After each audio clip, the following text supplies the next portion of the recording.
Welcome to this episode of TheSquare in my school, Keeley Elementary. Mr. Steve, thank you for coming. You're welcome. I have one question before my dad comes.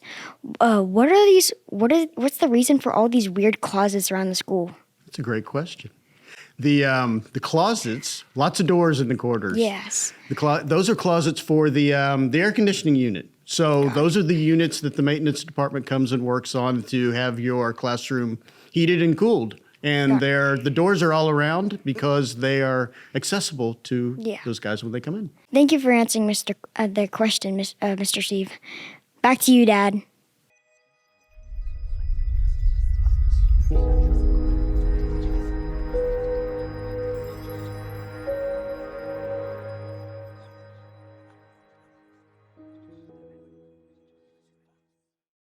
Thanks, Bud.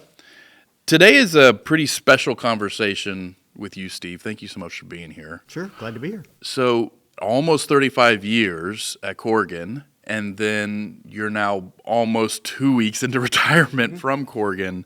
And I thought maybe I'd let you explain why we're in a library. What is special about this place? So this school is Annie Keeley Elementary School, Garland ISD. And this school is designed in 90 to 91, 92 timeframe, designed and constructed. This was the very first school that I, working at Corgan, got to design, document, build, open from start to finish. Be a part of all the way. A full, complete elementary school project. And, of course, I was just one of many on the team. Back then, we had a lot on the team. Yeah. And seeing the whole process. But this was my very, very first school project that I got to see from start to finish, ground up. And it was fun because I'd been working at Corgan for a good 6 or 7 years, and we'd certainly had the opportunity to work together. And then we were doing an interview for something completely different. Mm-hmm. And I randomly was like, hey, what was your first project? And you said Keeley. And living like less than a quarter mile away, it's where my children go to school, which was a fun connection. But it started the kernel of the idea for this conversation. And I'm curious, before we get into specifically the kind of war stories for Keeley, let's back up a little bit and talk a little bit about how you got into architecture in the first place. So I got into architecture in the first place in high school, and I was really, when I was in high school, I wanted to be a pilot. Yeah. But then I also liked to draw, and so drawing. We grew up in a very small town. Yeah. Our electives were ag, home ec, drafting. I said, oh, drafting, that's cool. That sounds like fun. So we went to this drafting class, and I really liked it. Excelled at it. My principal at the high school, who was also my drafting teacher, who was also my best friend's father. You had all the connections. All the connections over the 3 years that I took it in high school, kept pushing me and got me inspired to apply and go to Texas Tech and become an architect, just because I liked the craft of, I started liking it because it was the craft of the drawing and then taking what you put on a piece of paper at that time and it turning into this, and how all that worked and how all those pieces and parts went together, and then it just built upon that over my career. So when you're in school, though, it was a general architecture program. It wasn't specific to education, right? No, it was a design specialization track at Texas Tech. At that time, we went 5 years to get our bachelor's degree, and no, there was no specific sector focus. They were just teaching you how to be an architect and how to be competent at being an architect and design buildings that don't fall down and things like that. So then how did you get to be at Corgan and then eventually into education? So when I started at Corgan, early in Corgan, I was working on different things. On Brent Byer's team, he was our principal at the time, and we worked on different things, some downtown renovation projects. We did work on education projects. I started early in Plano ISD doing things there, and then Garland, and went from there. Which we should point out at the time, Plano ISD was like basically southern Oklahoma because it was way past 635. It was way past 635, and it actually stopped at Spring Creek and the Preston Road. That's where Plano stopped at that time when I started there, and it grew out from there. But then as life pushes you. You know, I really Yeah. didn't choose the paths per se, but I was put on an education project, and the client liked me, and I did another one. And in Plano, I got to know their director of facilities really well, and he kept asking, "Hey, can Steve work on this? Can Steve work on this?" So it kept snowballing. And after 4 or 5 years of doing it and being in the education world for me was great because the base core entity of this, like this school, Yeah. is that it is the heart of a community. Yeah. It's the heart of your neighborhood. It's where your children go learn how to grow Yeah. up and be people and make their own community and neighborhood. Yep. It's where you and your wife and others make community because you're sharing the kids' passions and knowledges and becoming your own group. And Yep. each community builds on each other. And in my opinion, the education system, the public education system, is that heart of that community and that base that builds us all and builds everything that we have.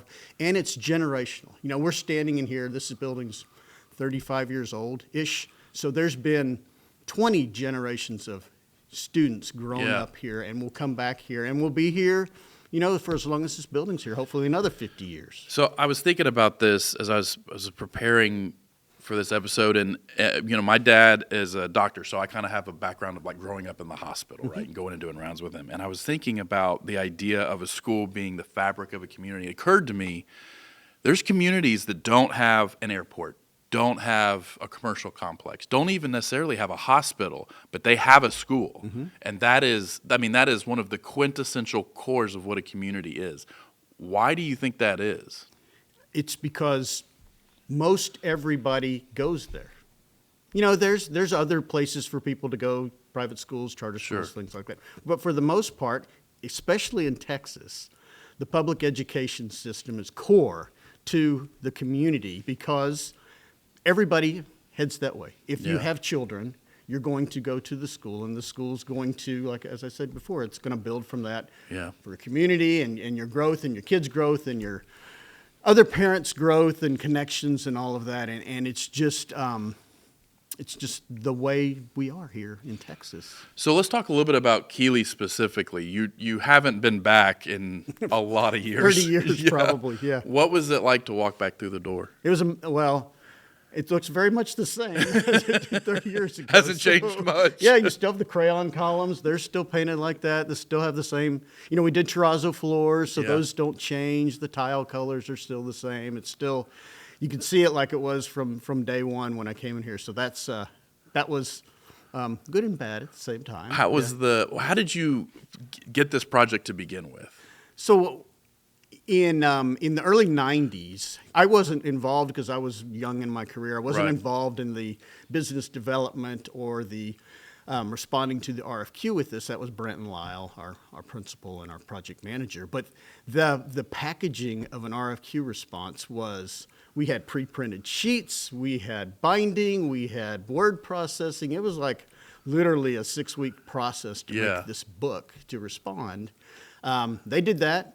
They interviewed, and we won this project. And I remember when they won that project, our team at the time was probably 20 people. We were on the 5th floor at 501 Elm. Yeah. And Brent and Lyle came in, and they opened the door, and they were screaming and yelling and hooping and hollering. And I don't know what day it was, a Tuesday or a Wednesday, about 3 o'clock. And they said, "Come on, let's go." And so the entire team got up, and we went down to Chewy's, which was down Yep. basically in our basement at that time, and we had a good happy hour about this new project that we had won. And it had been a while since we had, at least from what I recall, had won a brand new school project at Corgan. And it was just green fields here back then, right? Liberty Grove Road, going Yeah. back, like driving back to George Bush, is still exactly the same. Is it really? Yes. But out here, there was just green fields. Yes, it was. We were out in the middle of just a pasture. So, Rowlett, while it was an established, community, but it was still a very young and probably still being defined community. So how was the design process in creating Keeley to be a reflection of that community? It was really a definition of the school district at the time and the school district's leadership and the principal and other administrators that we worked with. working with us to define the educational curriculum and how they wanted students to learn and how they wanted to teach, collecting that from around the district to bring to this new school, because there was no neighborhoods per se out here, and there was no parents or students to talk to because there was really not much here. So they established that criteria for how they wanted the building to act and how they wanted students to learn in here. And then we worked with them and worked with the school board to establish the aesthetics of the building that you have now in order to help not only define the building, but also help, push the neighborhood along and make sure that, because we knew other neighborhoods in the areas, and Saxe and back in Garland, and what the neighborhoods would look like. And so we wanted to make sure we were in that context as we were designing this school. Do you remember some of the different design iterations? Oh, I remember it like it was yesterday. As I said, it was the very first one. I remember the team that we had, the base team. There was Richie and Matt were like the lead designers, and then me and Brock. So we were the four PA and down. Well, not even PA, because Bonnie was the PA. We were the interns. We were the ones doing the work. And I remember we were very excited about having a new project to work on. And we worked long, many hours, many weekends, many nights. I remember many nights in Richie's garage, posting things on his wall and sketching. And one of the concepts I remember was the red lobster concept. The red lobster concept. Big lobster hands. And that didn't make it to the board. But some of the concepts that we have here, we have used in other schools and push that iteration to other districts as well. Like the main straight hall that you have as you come in, the front door that divides the kitchen, cafeteria, and gymnasium from the rest of the building. That's the spine. And so that spine goes straight through, and the columns call it all the way down through here. And that was the division between public and private. So private, this side where the students are, public where the public comes after hours to go to that space. So that was the spine. The crayon columns obviously are still here. This curve that you see down here into the grade level, so that's the learning curve. So the students are going along the learning curve as they go up in grade. Grade levels progress. We did that so we didn't have a big long hall either, so you could force the perspective as we go around. The building out front, which was the Little Red Schoolhouse, that was the kindergarten. Put it out there because it was close to the administration, pick up, drop off. Students were able to be in their own little space. Obviously, that was a long time ago, and security concerns have changed since then. Well, they still do, because my kids have gone through kindergarten and grade school. They still do a separate pickup for kindergarten that's a little bit more, I think, probably protected and a little bit more intuitive for parents. And then the grade school pickup with the vehicles and cars and whatnot. So and then the last one is each one of these halls was designed to be a grade level, and that's the first iteration, at least that I worked on, of a classroom pod. So first grade hall, second grade hall, third grade hall. What are some of the stories behind the scenes, the war stories from this project? Two of them, one from a Corgan side and one from a Garland ISD side. From the Okay. Corgan side, as I told you, we were young architects and we were very enthusiastic. We were very enthusiastic. I mean, we were all in. We wanted to do everything we could on this project. And that balance of, Brent and the school board, or Brent Byers, which is our principal at the time, and the school board helping us tone it down just a little bit from what we wanted to do, and our internal battles that we had in the office about, no, you got to present this, no, you got to do this, that, and the other, and that struggle continued through the entire project. I do remember, as far as dealing with Garland ISD and their maintenance department, which their maintenance department's great, very, they know what they're doing, they're very good about maintaining their buildings, and we literally had, it was probably a 3-month off and on discussion about the HVAC system and how it was serviced in this building, and where the condensing units were going to go in the building, outside, inside, above the ceiling, above in the classroom, on the floor, access from the classroom, access from outside, out in the corridor, and they ended up being closets, but there was a lot of discussion around them. Round and round and round and round, the pros and cons of all of that. I know that Keeley, it may not have been the first, but it was one of the first schools in this area. And I'm curious, what advice or what what words do you have for the school district side of things? So kind of the client side when they're thinking about, maybe a school of this size that's one of the first that's going to be part of that fabric of the community. What is it that they should be thinking about, or what encouragement should they have? Well, from many, not only Keeley, but many other schools that we've designed over the years in many different communities, it always goes back to the same thing, and the school district knows it, and the school boards know it, but it's the parents and the parent involvement and the parents building that community. I'm sure you have that here. Mm-hmm. We had it happened to be a school in Frisco that we got to design, that my kids went to school there, and having that parent group and knitting that together with the educators that are there and the principal and the administration and the school board all coming together to see that group pulling that school up. Mm-hmm. And in our particular case, we had 5 or 7 portables outside of our school the entire career my kids were there, all 6 years, both of them. And it was a very fast-growing, very building place, but they always had the key base of a great principal, great educators, and the parents wanting to be involved and pulling that whole group together. And that's where the schools are successful. And that's when they are thriving. And when your children are out of elementary school and you want to move to some other place, then you want another 20, 25, 30-year-old parents to come and want your house because they want to be in that school. In that community. Mm-hmm. Yeah. You are able to see this from both sides mm-hmm. because you have the architect and design side, but you also have that parent side, that community kind of anchor. How does that play into how you're thinking about designing a school when you're having, even if it's not in your community, it's something where you can empathize with the parents that would be in that community? Well, it's really not even, it's even more specific than that, because my kids got to go to an elementary, a middle school, and a high school that we designed. Oh, really? All 3 of them, their whole 12-year career. We were lucky. We didn't get rezoned, and that was good. But I was able to see firsthand, and being in the schools through all those years, oh, we shouldn't have done that. Oh, we can do that better next time. Oh, this is how this is going to work. So, I'd call it hands-on use of the schools over those 14 years. Yeah. The overlap of both of them was key to be able to build off of that in my career, to say, oh man, sitting in traffic trying to pick up, how can we make this better? And you don't get that by, we've sat in a lot of elementary schools and watched the pick up and drop off, and the same thing with middle schools, and designed a lot of different things and done a lot of different concepts. But until you're right there doing it, until you're right there going into the gyms to watch a basketball game or a volleyball game, until you're going to the football and watching until you're there doing all of it, you really don't get the gist of what all that means per se, that you do firsthand, and that is very, very beneficial.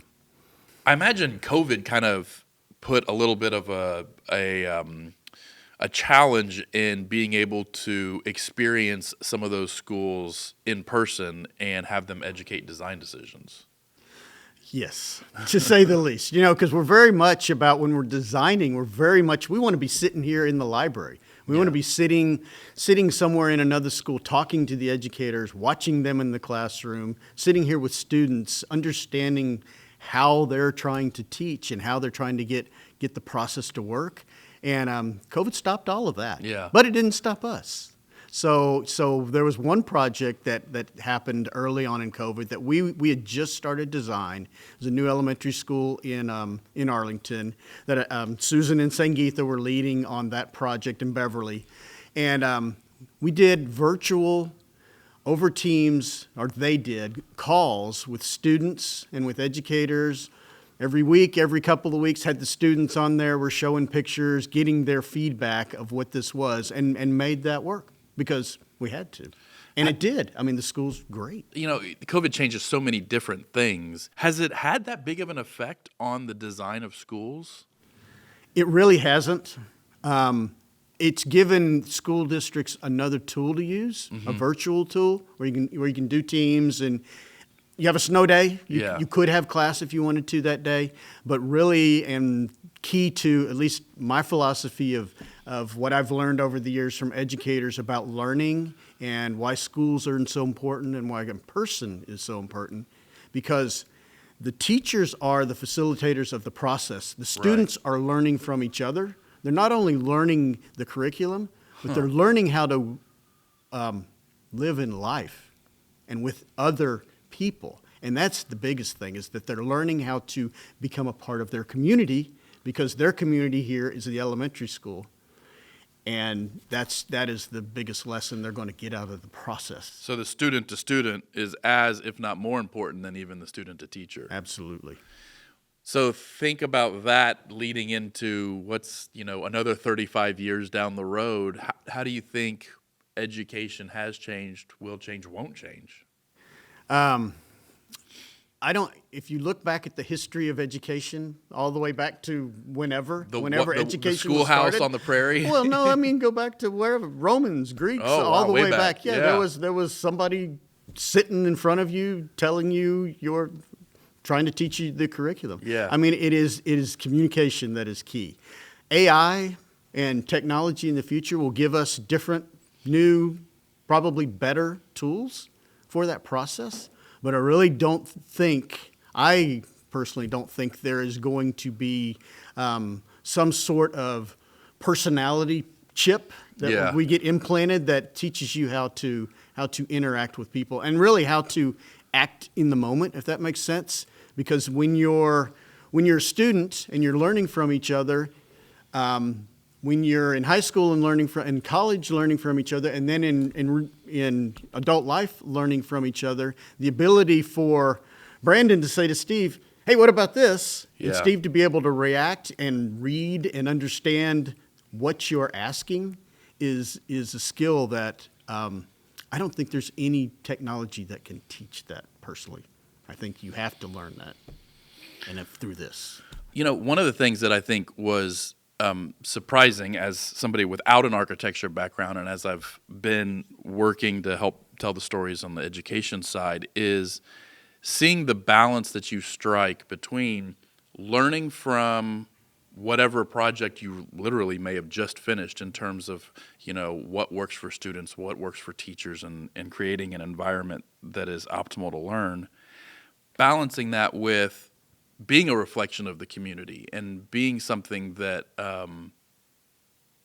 isn't just a cookie cutter building in some new location. How do you navigate that balance? A lot of it has to do with budget concerns. Okay, Obviously, fair enough. Public school districts, they have budgets that we have to deal with. But really what it is that it's experience, I think, is the way I would couch it, is that the experience of things that you have done on previous projects in other communities, and this works, but this doesn't. And you've just balanced that off the school district and say, yeah, we tried that, and here's why it wasn't so successful. As far as the community itself, if it's an established community, you're able to drive around and see the community, see the homes that are there, get a feel of what the aesthetics is so that you can fit within it. School boards also help you get that way of what they want you to do. And when both of those balance together, you have one that fits. You have one that you hope is very contextual to the neighborhood, and hopefully, like this one, 35 years later, it still fits right in, and it doesn't look like, oh, that was designed in 1980. I see sure. That's you want it to be not only contextual, but at least in my opinion, you want it to be timeless as well. Yeah. Colors will come and go. Those are kind of trendy, but the main structure of a school building, the main presence it has on the community and the students coming to it, in my opinion, should just be something that just continues on for the life of the building, which is 70 to 100 years. Yeah. You mentioned this earlier, that there's this kind of timelessness that you're going for, but there's a certain amount of aesthetic that you want to be current. Mm-hmm. It seems like that's another balance that you kind of have to navigate. Yeah, it is, because as I said, you want it to look new and fresh, but you want it to look new and fresh forever. For a long time, yeah. Right. So there is that balance that you have to do in every school project. You Yeah. want that wow when you come in, and what we do as architects, and that inspiring moment when students come into the building and go, wow, this is a cool place. I really can't wait to get in it, versus the other, which then looks old after after 10 after years. 10 years. Yeah. It was interesting because, the first house that my wife and I bought, they had mentioned something about the school district. We paid very little attention to it because we didn't have kids, didn't have plans to have kids for a while. When we bought our house here near Keeley and Rowlett, it was a big part of our decision. And it was interesting to see the difference, like the priorities and whatnot. But Keeley was one of, if not the top rated school in GISD. And this is, again, would have been now 30 years later after you had built it. Yeah. And I still remember day one, obviously a lot of emotions with parents dropping kids off at school for the first time. But there was a sense, and this was before I even knew you had designed it, there was a sense of, I don't know what the right word is, just comfort and comfortability when walking in with the kids, that it was a new environment, but it was, for lack of a better term, it was a well-loved environment. It was something that had a history and that was going to be a safe place. And I don't feel like that's overly sentimental either, because there's been places you just kind of have a weird feeling about. And this school definitely wasn't one of those. It was one that you just felt safe leaving your kids in. You want that to be the sense of home for the students that are coming here, so they feel comfortable. Because when they're comfortable, then they're able to work with each other and work with the educators and learn. Yeah. When they are not comfortable, then that just Creates anxiety all the way up the board. all through the system. Yes. One of the things we've talked a lot about is community. I think something that is definitely true in the education side, but can transcend sector, is the idea of the importance of architects being connected to their community. And that's, I know from the open letter that you wrote to the firm when you announced your retirement, and having just been around you for the last 13 years, community is something that's very, very important to you. Why do you think it's important that an architect be connected to their community? Architects, we understand planning, we understand process, we understand bringing groups together and coming to a shared conclusion of all of that. And we have those skills. We understand that our buildings and that we design and the impact that they make on the community and the context.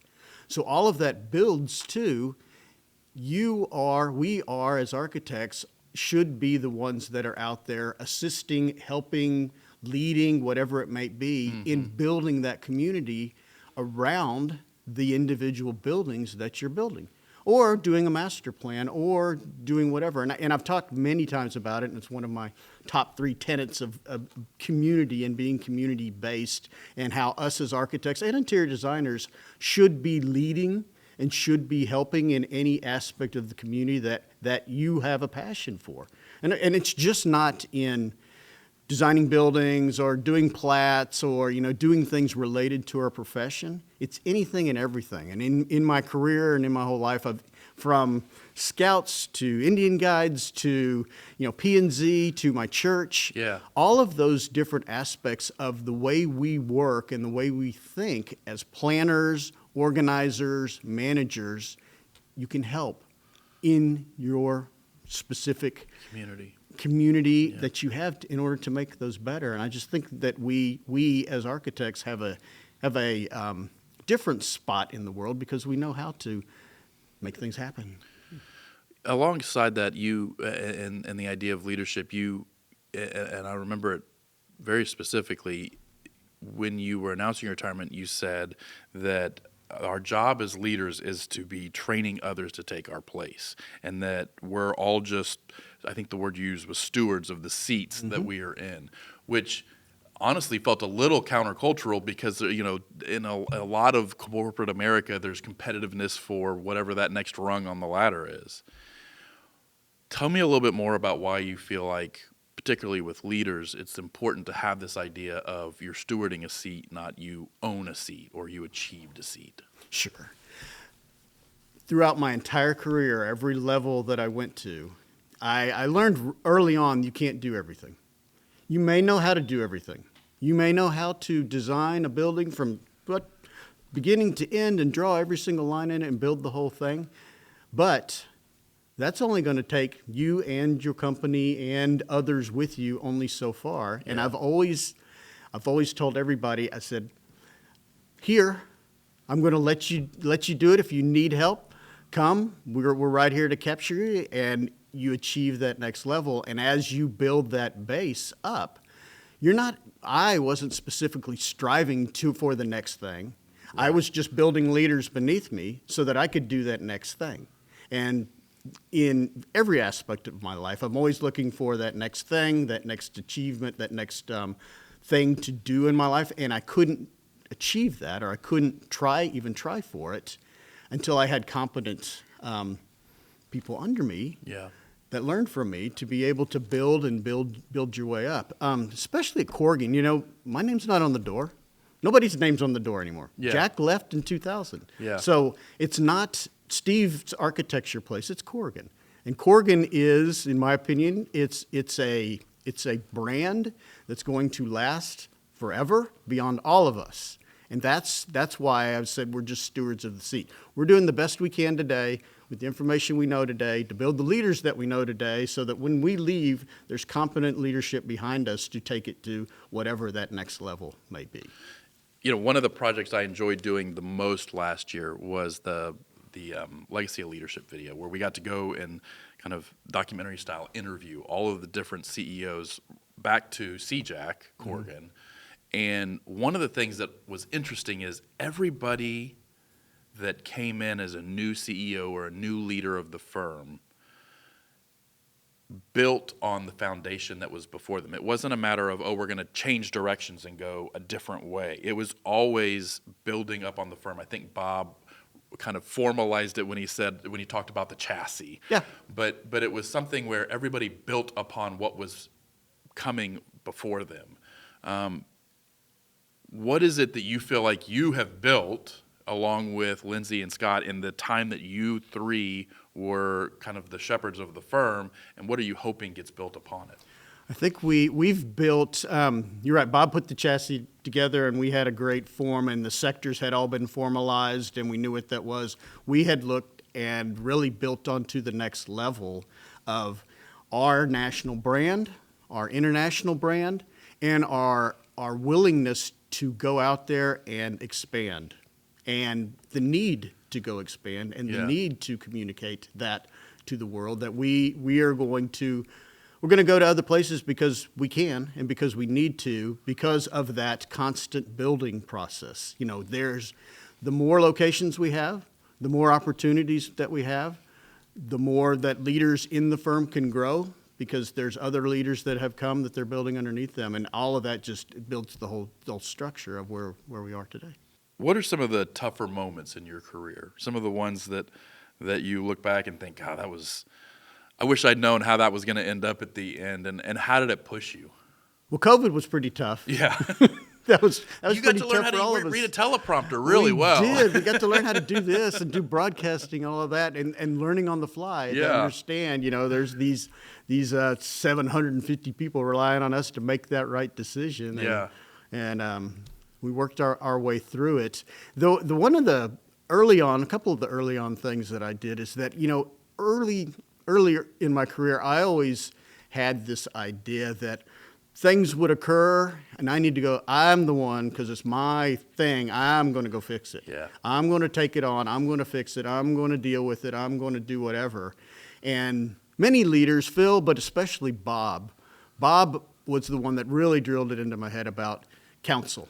You need to ask, you need to talk, you need to get counsel, you need to get a different perspective. Even if you know you're right, even if you end up being right, you still need to talk about that. Yeah. There's many cases of that over the years that I went back to that, what Bob taught me in that case. Early on in the firm, I also learned that, not bringing up all the old history of that, but the partnership between the leaders of the firm, specifically the principals of the firm, and their partnership and how they are working together is critical to the success of the entire firm, because all of them, you know, have their place, their role, their pursuits, and all of that, and all of them together are the ones that are making the entire firm move forward. So that partnership and that collaboration and those working together are really critical of the firm. Well, you're retiring pretty young compared to most people.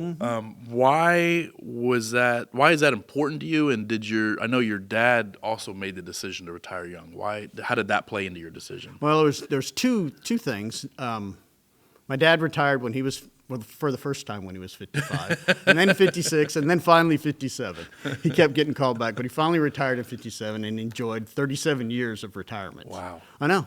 And then the other part was more inspiring was watching Jack Corgan carrying his chair. He had this old wooden chair in his office, carrying his chair to the elevator to leave the office his last day. And I got to say goodbye to him, and he just went on and thinking, that man has his name on the door. Yeah. And he's retiring at 55. Well, why is he retiring at 55? What's he going to do? And the third part of all of that is having those two individuals to look up forward to, but always having a plan. Yeah. And I am very much a planner. I plan my day, I plan the week, I plan my month, I plan a year. But with both of them doing that, I said, I'm going to work on a plan to retire when I'm 55. And I didn't make it till I was 60, but that's okay. Yeah. But work on that plan to retire and to put these things in motion to be able to do the other things that I want to achieve in my life. And it's been a lifelong pursuit to be able to retire at this age and to be able to then go, okay, now I'm going to do these other things that I want to be inspired by. What are some of those things? Oh, everybody talks, there's travel and there's gardening and there's wanting to be better at golf and Debbie wants me home. My wife wants me home all the time. And, I have ailing parents and they're aging as well. So I want to be able to take care of all of those as well. The big thing that I have though, that's new in current is live music. Really? Specifically, learning how to replay my saxophone as well as acoustic guitar, which I'm taking lessons for both of them right now. That's awesome. So for part 2 of this, we're going to get to have an acoustical concert, I have no doubt. Balcony Club, open jazz night, Wednesday nights in Lakewood in give me a year and a half, and hopefully I'll be on stage. Out of curiosity, because both of those things did I dabble in at one point, and both of those things I was horrible at. My grandfather was an amazing saxophone player, but was there something about those two instruments that... I've always wanted to play the guitar, just because I never had time to do it, and I played saxophone when I was young. Really? So I think I can catch back up. That's awesome. With architecture being such a huge part of so much of your life, do you see that that being something that plays a part in your retirement, maybe even particularly with the community? Is there something that you're looking to do, whether it's as a resource for AIA or helping communities or specific projects that may need, somebody that has an experience in architecture? There's 2 or 3 things that I'm specifically looking at for those as well. And I'm really interested in, I don't know if helping is the right word, or being involved in the processes in City of Dallas, which I live. And somehow figuring out a way to help dig in, help with Downtown Dallas Inc. Or with the city, or volunteering with my city councilman or whatever it might be, to somehow try to figure out a way or help that process work better in the city. And we'll see. We'll see where that goes. Yeah. What do you hope people remember most about your career? When people think about, Steve Hulsey, particularly at Corgan, what do you hope they remember? Yeah. I've had a couple people talk to me as I was retiring over the last month, and you go through your whole career and you do these things and you work with people every day, and I will say, and I'll tell everybody that if you have thoughts like I'm fixing to share, tell them to people, and don't wait till they retire. But the people that talked to me and came to talk to me said, thank you for inspiring me, for leading me, for teaching me, for learning how to deal with difficult clients in the way that you taught us how to navigate through that. All those things that I thought I was just, I'm just doing my job. Yeah. I'm just trying to push the agenda forward. But the people that came and responded to me told me those stories, and I said, why didn't you tell me that earlier? And I said, oh, Yeah. I don't know. But they said, thank you for being able to get me to this point where I am in my career through your. It's funny. I can totally see that. I think also I still remember when one of the first meetings we had together was when you guys were over in Corgan East, so over in the brick building. And I think there's, especially with several of the leaders of the firm, I'm thinking Brent and Scott, Lindsay, others.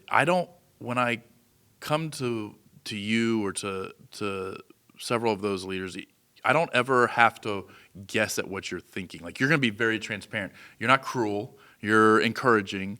But if it's like, hey, we have this idea or we want to go and do this thing, you're very open about that's going to work or that's not going to work. But it's in a mentoring way, and that's one of the things I've always really respected, particularly about the leadership at Corgan, is it's not say one thing and then means say something else behind your back or whatnot. It's very just kind of upfront. And it allows me to grow, even if it's not the answer I want, because I then get to figure out how to get to a place that's more beneficial to the firm or to someone else's career. If you could give one piece of advice to somebody that's just kind of starting out, let's say in architecture, what would it be? I would tell them that Run away, run away. No, it's a very complex profession, architecture and interior design. You're dealing with a lot of people, not only internally, but your external clients as well, your community as well, and all of that can be very overwhelming. You come out of college and you want to design a new building, and I'm going to design this new thing, and I'm going to do all these things, and then you get hit from all sides about all of the realities of life. Yeah. And I would say just don't get discouraged. It's a great profession. It's a great career. You're going to enjoy it as you go through it. Every day you're going to have those things that come up.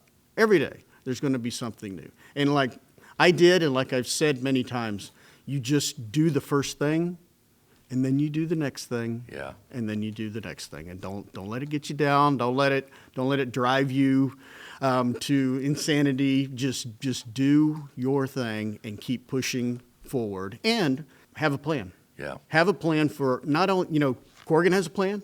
They have a 5-year plan. We did that. Sectors have 5-year plans. Have your own individual plan. Where do you want to be in 3 years, 5 years, 10 years?